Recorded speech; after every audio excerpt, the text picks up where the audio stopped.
Terminator. அப்படின்னா துப்பாக்கியா? ஆமாம். ஆக்சுவலாக சின்ன வயசுலேருந்தே எனக்கு என்ன தெரியுமா ஒரு பெரிய ஆசை. என்னது? நானும் காக்கி சட்டை போட்டு கம்பீரமா அப்படியே மீசி முறுக்கிட்டு நிற்கணும்னு ஆசைப்பட்டேன். எப்படி வாட்ச்மேனாவா? இல்லை கேட்ட. நல்ல வேலை போகல நீ. இங்க பாரு அந்த பட்டாசு பாரு எப்படி இருக்கு பாரு. என்ன புதுசா இருக்கு. சுருள் கேப் மாதிரி போட்டு வெடிப்போம். ஆமா இந்த மாதிரி வந்திருக்கு.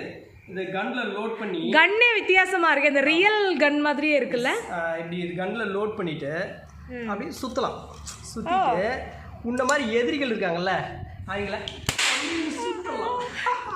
ஏய் இவ்வளோ சவுண்டு வருது. ஆமா சூப்பர்ப்பா சூப்பர் சூப்பர். ஆமாம் செமையாக இருக்குது பாருங்களேன்.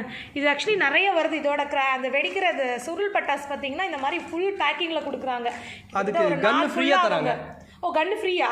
இந்த பட்டாசு வாங்கும்போது கன்னு வந்து ஃபுல்லாக ஃப்ரீயாக பேக்கிங்காகவே. இதுக்குள்ளே பார்த்தீங்கன்னா நிறைய இருக்கிறதுனால வந்து ஒரு 4 வெடிச்சிக்கிட்டே இருக்கலாம்னு நினைக்கிறேன். போதும்பா போதும். சவுண்டு பயங்கரமாக இருக்குது. அதாவது தீபாவளியிலேயே ரொம்ப கம்மி ரேட்டில் வெடிச்சிக்கிட்டே இருக்கிறது இதுதான்.